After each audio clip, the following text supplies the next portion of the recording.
Bonjour tout le monde, mon nom est Robert Gauthier et puis bienvenue au réseau qui s'appelle Lumière sur la prophétie biblique. Je vais répondre dans les prochaines vidéos, je vais répondre à quelques questions et puis le sujet qu'on va prendre, là, vous allez voir ici, là, voilà, le transport de l'arche, OK? Avant d'aller plus loin, je veux mentionner qu'on a fini la série avec l'Apocalypse 2 et 3, avec Philippe Paquette, les sept assemblées. On a accumulé les questions et puis prochainement, Philippe et moi, on va se réunir et on va répondre aux questions. On va faire probablement un vidéo, puis si au besoin deux, mais on devrait faire ça dans un, je pense, là, mais on verra. Alors, ça a pris un peu de temps pour que je vous revienne naturellement avec ces vidéos-là ici, parce que j'ai eu des problèmes techniques pendant une semaine au moins à essayer de réparer ça. Puis mon ami Sylvain, on a passé des heures et des heures et des heures. On s'est couché tard, mais finalement, on a réussi. Il a fallu tout reprogrammer, là. Alors, voici, je suis bien, je suis en santé, inquiétez-vous pas pour moi, priez pour le ministère avec sur Lumière, c'est la prophétie biblique, mais pour le moment, ma santé va bien. Alors, je voulais juste vous rassurer. OK? Alors, voici une des questions qui nous a été posée ici, là. C'est c'est ça ici, le transport de l'arche. OK? On se rappelle qu'à un moment donné, les Philistins ont été victorieux, puis ils ont pris l'arche, puis ils l'ont emmené dans leur pays. Et puis, avec le temps, David est arrivé sur la scène prophétique, et puis David, il dit, ben, c'est les Philistins qui ont l'arche, l'arche appartient à Israël, l'arche devrait être à Jérusalem, donc on s'en va chercher l'arche, OK? Maintenant, David n'a pas demandé conseil à personne, puis personne lui a donné conseil non plus, il semble. Alors, David est parti, puis il est allé chercher l'arche. Et puis, malheureusement, ce qui est arrivé, oups, à un moment donné, voyons, en bas ici, l'arche va tomber. Et puis, il y a quelqu'un qui va mettre la main dessus, il va mourir. Alors, la question est, wow, ça c'est élevé, comme on dit, c'est un peu fort. Qu'est-ce qui se passe là? Robert, peux-tu nous donner un peu d'infos là-dessus? Ben oui, on va aller voir. On va aller voir ça, OK? Je vais donner un aperçu, puis à la fin, je vais tirer une petite leçon. Une petite leçon du transport de l'arche. OK, on peut y aller doucement. Voilà. OK, l'histoire, c'est dans 2 Samuel 6. OK, rappelez-vous de ça. 2 Samuel 6, versets 3 à 8. Et ils montèrent l'arche de Dieu sur un chariot neuf et l'amenèrent à la maison d'Abinadab qui était sur la colline. Alors, c'est David qui a donné l'ordre de ramener l'arche. On l'a mis sur un chariot neuf, ici, le chariot neuf. Et puis, puis ici, ce qui arrive, c'est qu'il y a un individu du nom de Uza, OK? Fils d'Abinadab, conduisait le chariot neuf. Ils l'emmenèrent avec l'arche de Dieu de la maison d'Abinadab, qui était sur la colline à Akio, allait devant l'arche. Alors, Akio, c'était un qui est en avant, puis Usa suivait probablement en arrière, lui. OK? Alors, un avant, un arrière, puis on s'en va. Allez-y, les bœufs, on avance. Et David et toute la maison d'Israël s'égaillaient devant l'Éternel avec toutes sortes d'instruments de bois de cyprès, avec des harpes, des uthes, des tambourins, des cithres, des cymbales. Alors, il y avait beaucoup de plaisir, beaucoup d'harmonie. On était contents. L'arche revenait à Jérusalem, enfin. Hein? Alors là, à un moment donné, ils sont arrivés à l'ère de Nacon. L'ère, ça, c'est un endroit où on foule le grain. OK? Des fois, on met des bœufs autour d'une roue, là, puis on foule le grain. OK? Alors, ils arrivèrent à l'ère de Nacon, et Usa étendit la main vers l'arche de Dieu et la saisit parce que les bœufs avaient bronché. Et les bœufs ont bronché. Et la colère de l'Éternel s'embrasa sur Usa. Et Dieu le frappa là à cause de sa faute, et il mourut là, près de l'arche de Dieu. Alors David fut irrité de ce que l'Éternel avait fait une brèche en la personne d'Usa, et il appela ce lieu-là du nom de Péretz Usa, qui lui est resté jusqu'à ce jour. Alors ce nom-là lui est resté jusqu'à ce jour. Alors ça, c'est le transport. puis on veut ce qui est arrivé. OK. Maintenant, on va aller voir un peu dans la parole de Dieu. C'est quoi qu'on doit faire? Premièrement, les porteurs, seuls les Lévites avaient autorité de porter l'arche. OK? Puis on va voir tantôt c'est quoi l'arche. OK? Alors, premièrement, c'est seuls les Lévites. OK? Les Lévites, c'est les familles qui aidaient les sacrificateurs, qui aidaient Aaron et sa famille. Ils étaient consacrés au service de l'Éternel. Maintenant, c'est pas n'importe qui des Lévites qui pouvait s'occuper de transporter l'arche. Seulement un fils. Lévi avait 3 fils. Hein? Alors voici, nombre 3, 17. Ce sont ici les fils de Lévi, selon leur nom, Gershom, Kehat et Merari. OK? Alors, mais c'est seulement, on va le voir là, c'est seulement Kehat ici, là. C'est seulement ce fils-là ici, là, qui pouvait, sa famille à lui, pouvait porter l'arche. Les autres, là, je ne le mentionne pas, mais vous pouvez les lire. Les autres avaient différentes tâches, tu vois. Il y en a qui portaient il y en a qui portaient les planches, il y en a qui portaient les tapis. Alors, il y avait toutes sortes d'ouvrages qui devaient se faire, là. Ça prenait beaucoup, beaucoup de monde pour prendre, démanteler, si on peut dire, le tabernacle, qui était comme une tente, une grosse tente. Le démanteler, ouvrir les rideaux, prendre les planches, prendre les sockets qu'il y avait en bas, là, qui tenaient les planches. C'était très pesant. Alors, il y en a qui travaillaient fort. Mais le travail particulier là, de porter l'arche, ça revenait à Kehat ici. Okay? Seulement sa famille à lui. On lit ceci dans Nombre 3, 31. On a une description de leurs tâches. Et leur charge de Kehat, et leur charge était l'arche ici. Regardez. Okay? Maintenant, il y avait la table, il y avait les chandeliers, il y avait les autels, les ustensiles du lieu, avec lesquels on fait le service, et le rideau et tout le service qui s'y rattachait.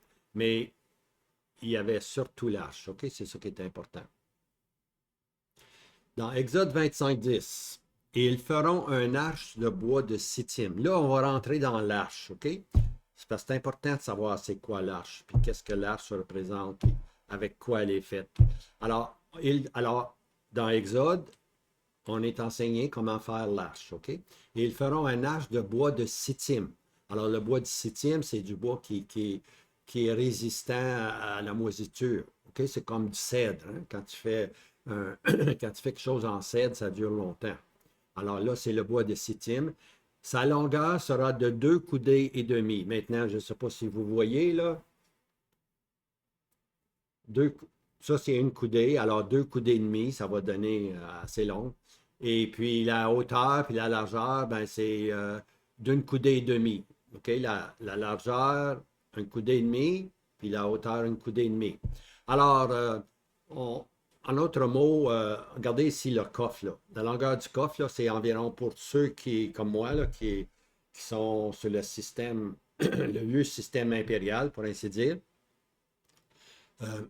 Ça donne 4 pieds 4 pouces par 24 pouces, 24 pouces. Alors, 4 pieds 4 pouces, 24 par 24. OK, un coffret. Alors, si on est en mode européen, c'est 112 cm par 76 par 76. Alors, c'est un coffre, OK?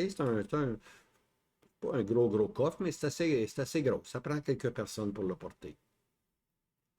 Alors, dans Exode 25, on lit aussi, le verset suivant, que tu plaqueras d'or pur.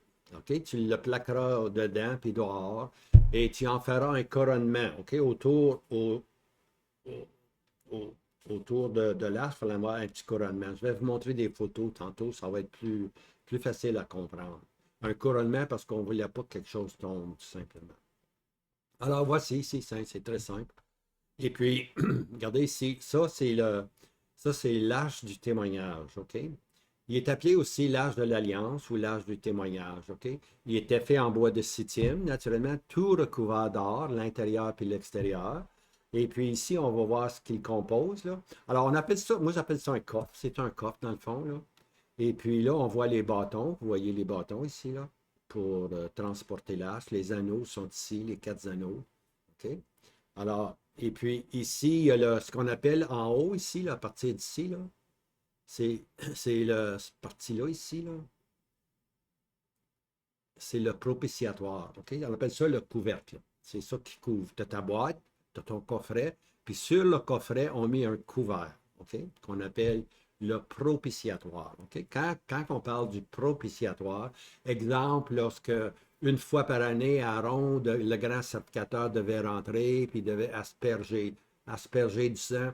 Il fallait qu'il asperge, si je ne me trompe pas, 7 fois du sang sur le propriétaire, le propitiatoire, qui est le couvercle ici, mais aussi devant. Alors, probablement, c'était ici. OK? Alors, ça peut vous aider à comprendre. Maintenant, voilà le couronnement ici. On voit le couronnement. OK? Alors, ça, c'est l'arche du témoignage. Puis seulement les Lévites pouvaient le transporter, puis une seule famille pouvait, simplement. OK? Alors, ici, on voit les anneaux, puis les barres. Hein? Alors, c'est assez évident. OK. 25-12. Et tu fonderas pour elle 4 anneaux d'or. C'est ce qu'on a vu, là. 4 anneaux aux 4 coins. Et tu les mettras aux 4 coins. 2 anneaux de l'un côté, puis 2 anneaux de l'autre côté. Puis là-dedans, on mettait une barre, tout simplement. Et tu feras une barre de bois. OK? Alors, c'était une barre de bois, probablement de sitium aussi. Et tu la plaqueras d'or. Ah, ben, ça garde, là. J'ai fait une erreur. Sitium, il est là. OK. Alors, c'était en bois de sitium et tu les plaqueras d'or. OK? On me suit, là? C'est comme ça qu'avec avec ces barres-là, passer à travers les anneaux, on peut transporter l'arche. Et tu feras entre les barres et les anneaux et aux côtés de l'arche pour porter l'arche par elle. OK? Alors, là, on met les barres dedans, dans les anneaux, tout simplement. Et puis, voici. Et les barres seront dans les anneaux de l'arche, mais tu ne retireras point. OK? Autrement, les barres devaient toujours rester là. OK? Parce que quand il fallait déménager, on va le voir tantôt, Aaron, il fallait qu'il rentre, puis il met de l'ordre là-dedans, puis il enveloppe tout ça. Là. Après ça, les Lévites arrivaient, mais là, ils prenaient les barres, puis ils sortaient avec.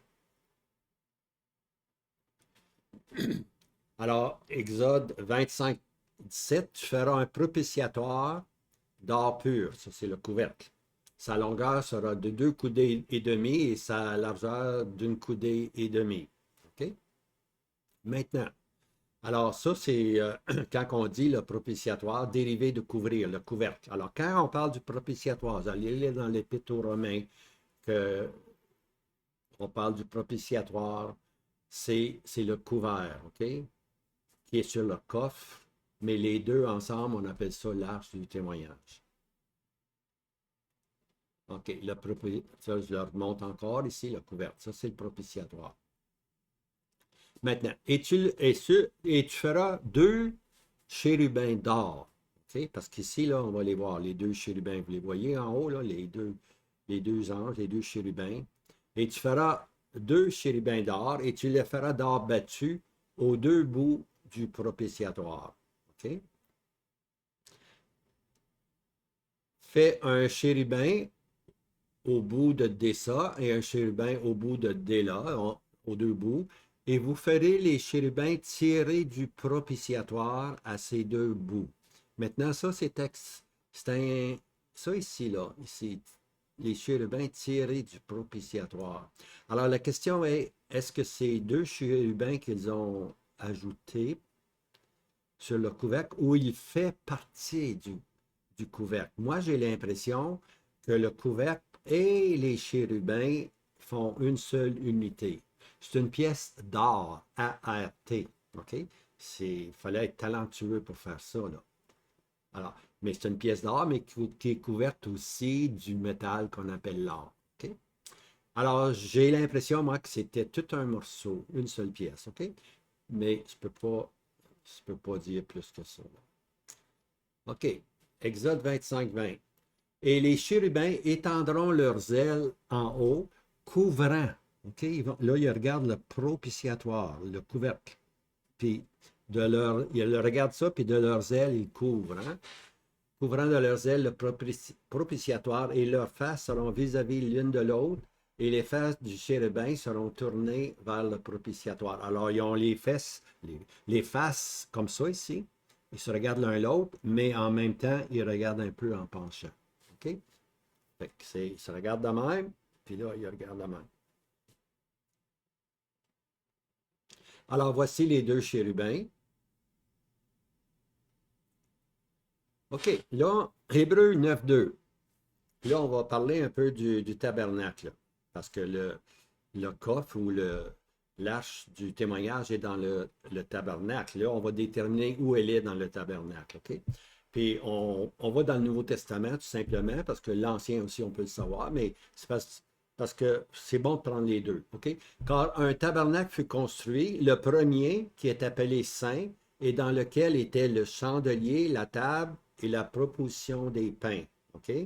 Alors, le tabernacle avait deux, il y avait dans la tente, là, dans le tabernacle même, il y avait deux sections. Il y avait le lieu saint, qui est le premier saint. Il y avait un voile, puis tu avais le lieu saint. Puis après ça, tu avais un autre voile, qui est le lieu qui te conduisait au lieu très saint. OK? Maintenant, dans le lieu saint, il y avait le chandelier, puis il fallait allumer la lumière continuellement, il fallait mettre de l'huile continuellement, puis il y avait la table, puis il y avait la proposition des pains. OK? Hébreux 9.3. Et après le second voile, un tabernacle qui est appelé Saint des Saints. Alors, voyez-vous, là, il y a le lieu saint, puis il y a le lieu très saint, où était naturellement l'arche du témoignage. Je vais vous montrer une photo qui s'en vient, là. Bien, la voilà. Regardez ici. OK. Ça, c'est les couvertures qui couvrent. Ici, c'était des pots, hein? C'était vraiment pas beau. C'était des peaux brunes, là, des peaux d'animaux, là. Fait que le tabernacle avait de l'air commun, si on peut dire. Mais quand tu rentrais mais il y avait des belles couvertures ici, là.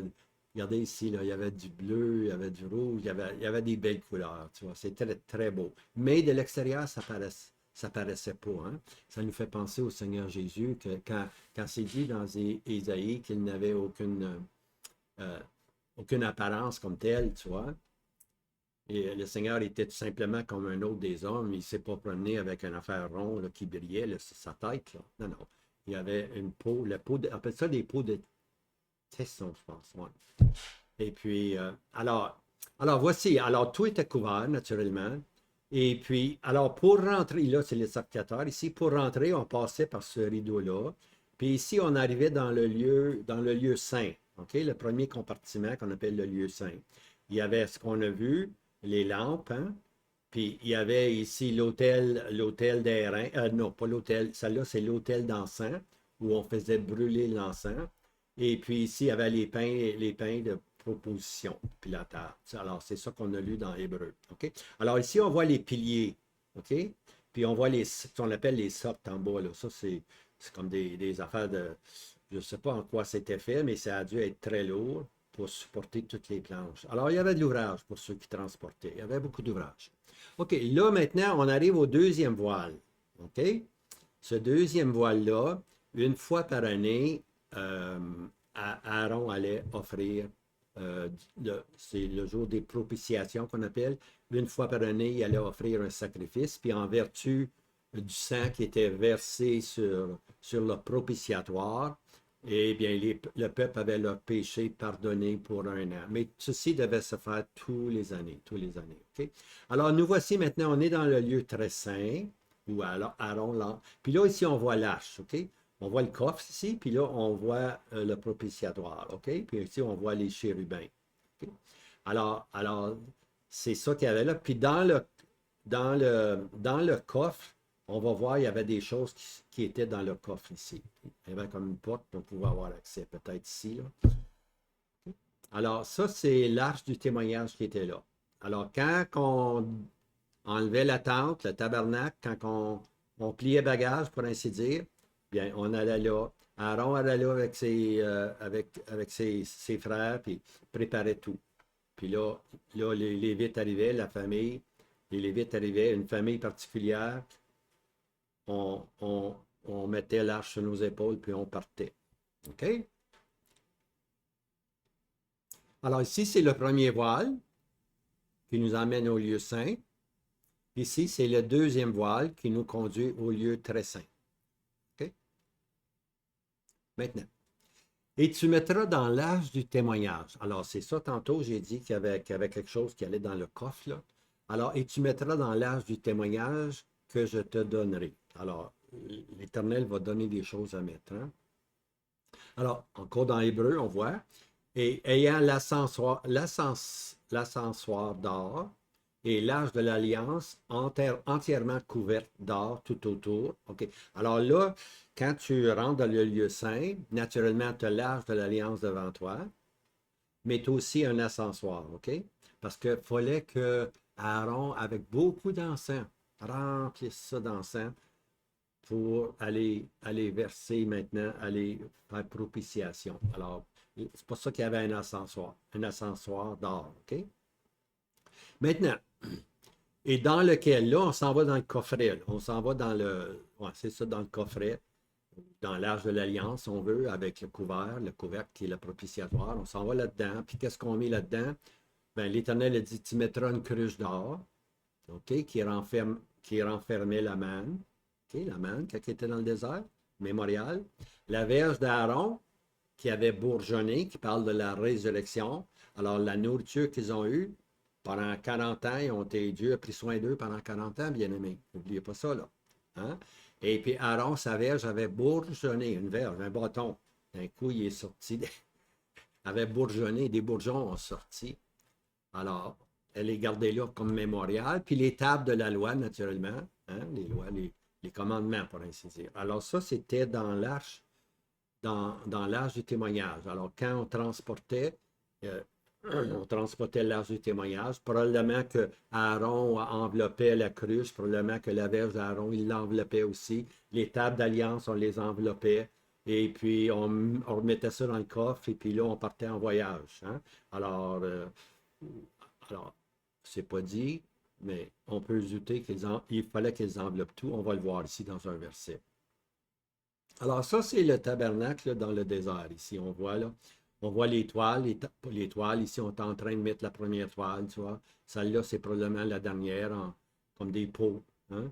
Et puis, on voit les colonnes qui soutiennent tout, puis les rideaux sont là, puis l'autre rideau est ici, là, vous voyez.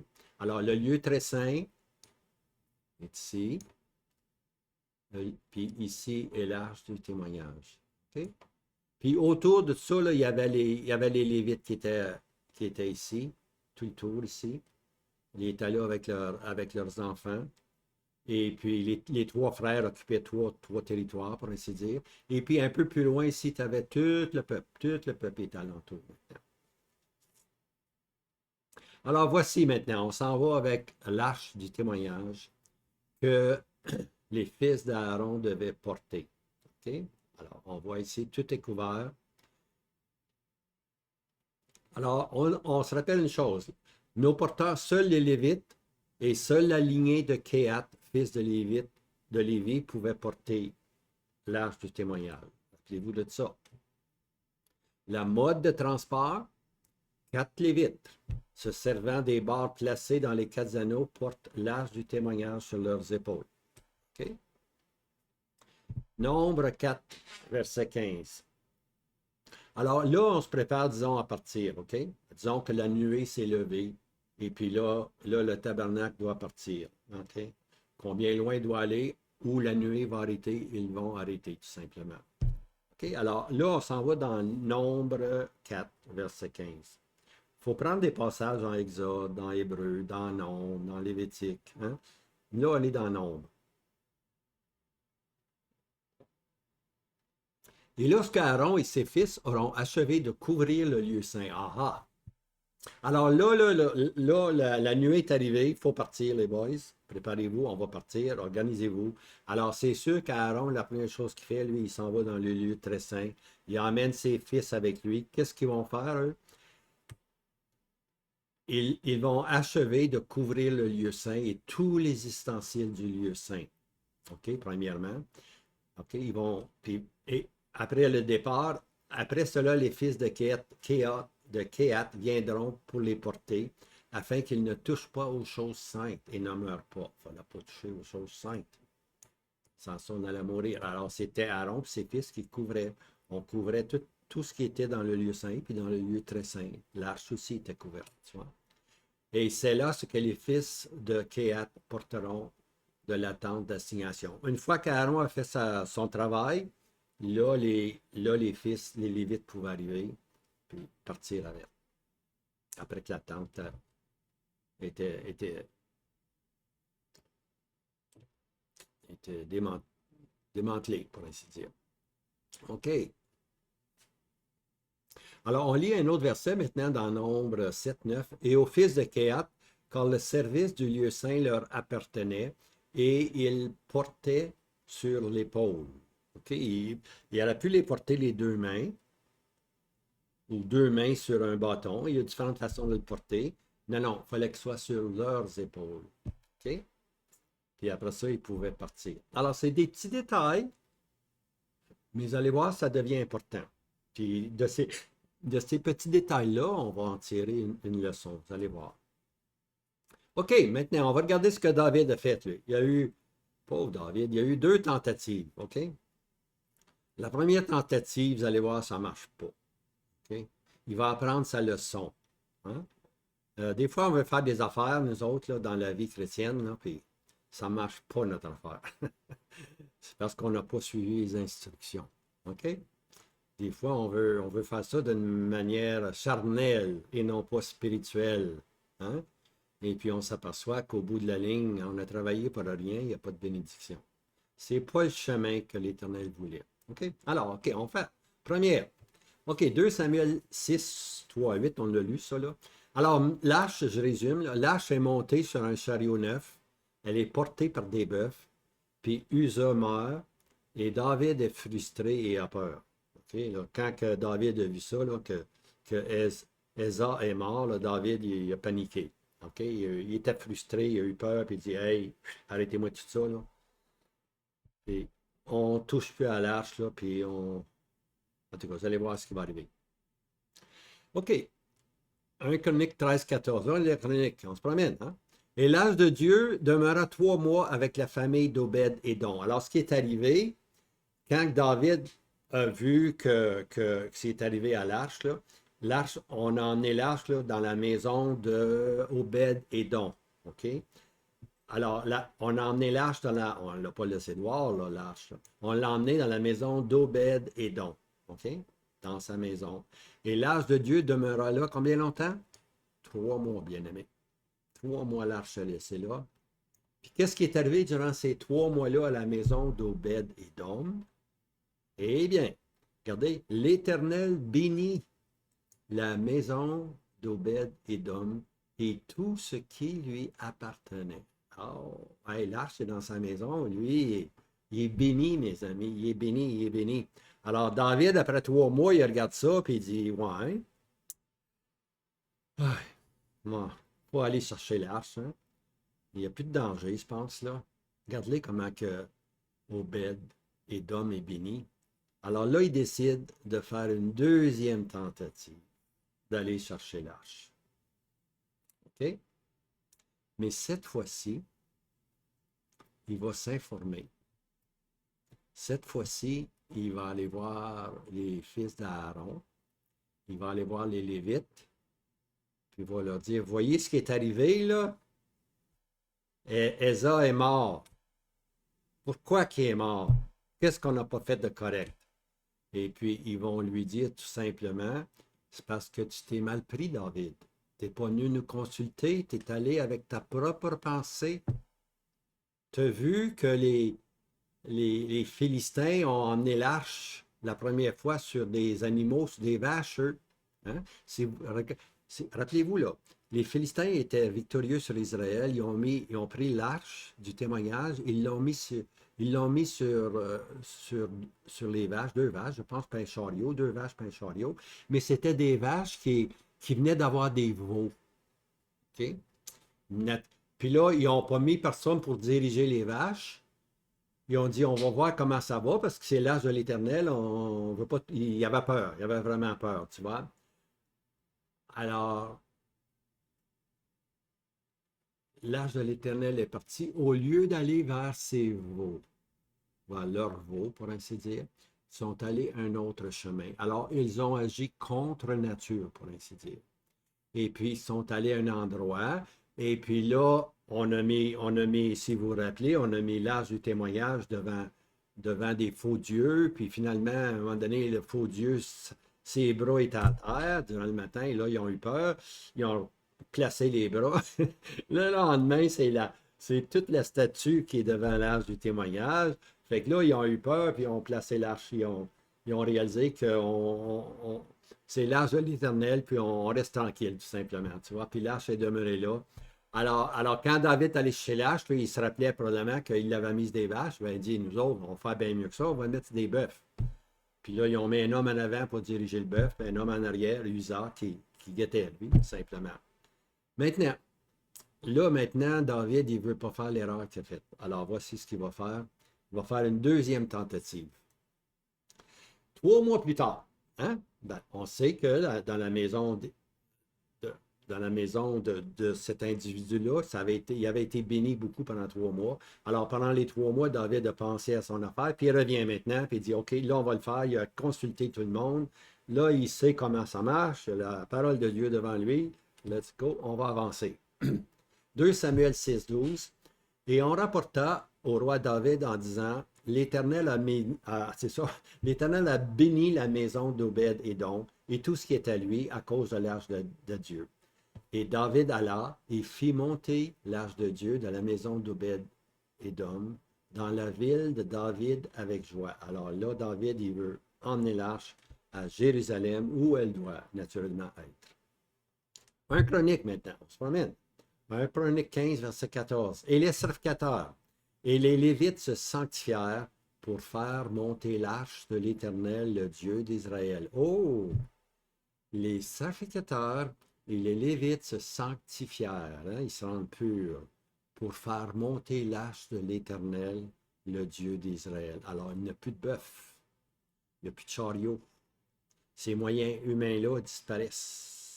C'est là, on retourne à la parole de Dieu, bien-aimé. On retourne à ce que la parole de Dieu dit. On retourne, les Lévites se sanctifient, puis on va prendre l'arche, puis on va la mettre sur nos épaules. Vous allez voir ce qui va arriver. 1 Chronique 15. Et les fils des Lévites portèrent l'arche de Dieu sur leurs épaules. Là, on ne l'a pas non plus en essayant de l'emmener avec leurs mains, ou 2 mains sur une perche, puis l'autre, 2 mains sur l'autre bâton. Non, on la met sur les épaules. Alors, les 4 Lévites ont sur leurs épaules maintenant.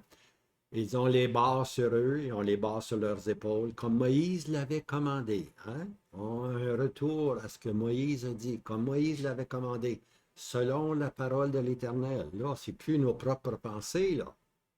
On va transporter l'arche selon ce que l'Éternel nous a dit. Okay? Est-ce que l'arche va se rendre à Jérusalem? Question. 1 Chronique 15, verset 16. Voici. Et David dit au chef des Lévites d'établir leurs frères les chantes avec des instruments de musique, des luttes, des harpes, des cymbales, boum, qu'ils feraient retentir en élevant leur voix de joie. Alors là, l'arche qui s'en vient, puis il y a de la musique, les cymbales qui sonnent, les trompettes, et l'arche s'en vient. Dans le désert, l'arche s'en vient dans le désert. Et 2 Samuel, là, je vois dans 2 Samuel 6, verset 13. On en prend des versets un peu partout. Hein? Ben, la Bible, c'est un entier, bien aimé. C'est ça qui arrive. Des fois, on s'en va là, d'un coup, on trouve des versets. Alors, 2 Samuel 6, 13, attendez bien. Il arriva que, quand ceux qui portaient l'arche de l'Éternel avaient fait 6 pas, 1, 2, 3, 4, 5, 6, on arrête. Puis qu'est-ce qu'il y avait là? Il y avait un taureau, puis une bête grasse qui était sacrifiée. On tuait les animaux, tout simplement. On fait 6 autres pas. On tuait. Hey, il fallait qu'il y ait du bétail, là. Hein? Mais 6 pas, on tue. On offre un sacrifice à l'Éternel. C'est solennel, là. On a l'arche de Dieu sur nos épaules. Alors, tout est solennel. Hein? Alors, on voit ici, là, comment l'arche devait être transportée. Est-ce que c'était toujours comme ça? Je ne sais pas. Mais ici, du moins, avec David, à tous les 6 pas, il fallait arrêter. qu'on fasse 1 kilomètre ou 3 kilomètres. Ça se faisait lentement, mais sûrement selon la parole de Dieu. Hein? Alors, c'est quoi la morale? OK, c'est quoi la morale? Là, c'est, regardez ici, là. Regardez bien, la leçon. C'est quoi la leçon? On va aller ce côté-là. Allez, regardez la leçon, va apparaître. Les bonnes intentions ne sont pas suffisantes dans le service de l'Éternel. Les bonnes intentions ne sont pas suffisantes lorsqu'on veut servir l'Éternel. Pensez-y, là. Vous voulez faire de l'évangélisation? Vous voulez aller comme missionnaire? Vous voulez avoir une réunion maison? Vous voulez vous rassembler autour du Seigneur Jésus? Rappelez-vous, les bonnes intentions ne suffisent pas. Il faut avoir la pensée de Dieu. Hein? On ne fait pas ce qu'on veut, bien-aimé. Des fois, on pense bien faire, mais on fait mal. Hein? Alors, si vous voulez un jour faire un rassemblement ou avoir un rassemblement dans une maison, ou dans un bureau, ou dans une école ou à l'université, quel que soit le lieu que vous allez choisir, faites certain que tout ce qui est fait dans le service de Dieu est fait selon les enseignements de la parole de Dieu. Le rassemblement de Dieu dans le Nouveau Testament, il y a un ordre à suivre. Hein? 1 Corinthiens 14, c'est là qu'on voit le rassemblement réuni ensemble. C'est le seul chapitre où on peut voir que toute l'assemblée se réunit ensemble. Qui va parler? C'est déjà indiqué qui va parler. Hein? 2 ou 3. Hein? 2 ou 3. Puis que les autres jugent. C'est qui les autres jugent? C'est ceux qui écoutent. On juge le ministère qui est donné. On n'accepte pas n'importe quoi, bien aimé. Hein? Le frère, il va là, semaine après semaine, il est plate à endormir tout le monde. Ben, voyons donc. Il faut dire, écoutez, les frères, il faut dire à ce frère-là, mettez-vous ensemble et dire au frère, écoute, c'est bien gentil, mais si tu veux, reste tranquille. Un autre va prendre la parole. Alors, il y a la liberté des dons lorsqu'on se réunit, bien-aimés. On n'est pas limité à un individu. Il y a la liberté de l'esprit au milieu de nous. Il y a la liberté des dons au milieu de nous. Hein? Puis, il y a une position pour les hommes. Les hommes font le service public. Hein? Quand c'est dit que les hommes prient en tout lieu, ça veut dire, en tout lieu, c'est publiquement. Les hommes doivent prier. Les femmes ont une autre position, selon la parole de Dieu, c'est la position de la création, tout simplement. La femme est silencieuse dans l'assemblée. Mais tout ça, bien-aimé, il ne faut pas y aller avec nos intentions, nos bonnes intentions, ça ne suffit pas. Il faut s'harmoniser avec la parole de Dieu. Alors, c'était la leçon, puis je remercie à mon frère de France. Hein? Je ne le nommerai pas là, parce qu'il va être gêné. Mais il m'a posé une très bonne question. Et puis, moi, je ne voulais pas juste répondre à la question que Usa il est mort. Là. Moi, je voulais donner la raison pourquoi ces choses sont arrivées. Hein. Puis, je veux peut-être vous dire quelque chose aussi d'extra ici. Là. Une minute, je vais mettre ça ici sur mon écran. Là. Tiens, voilà. Alors, voici ce que je veux dire. Là, les bœufs ils ont fait des mauvais pas, là, sont arrivés à l'air. OK? Mais l'air, c'est l'endroit, là, c'est l'endroit où le maïs, où le blé est écrasé, puis c'est une grosse roue qui tourne, puis habituellement, des bœufs tournent, OK? Alors, il y a un verset qui dit que tu n'en muselleras pas le bœuf, OK? Un autre mot, le bœuf qui travaille à faire tourner la grosse pierre pour avoir de la farine, ce bœuf-là, là, s'il y a du blé à terre, laisse-les manger. Okay? En autre mot, ce que l'apôtre enseigne, c'est que l'ouvrier est digne de son salaire. Okay? Quand quelqu'un travaille pour le Seigneur, il est digne de manger le blé, il est digne de manger du produit, il est digne d'avoir du produit de son travail. Okay? Alors, maintenant, les bœufs.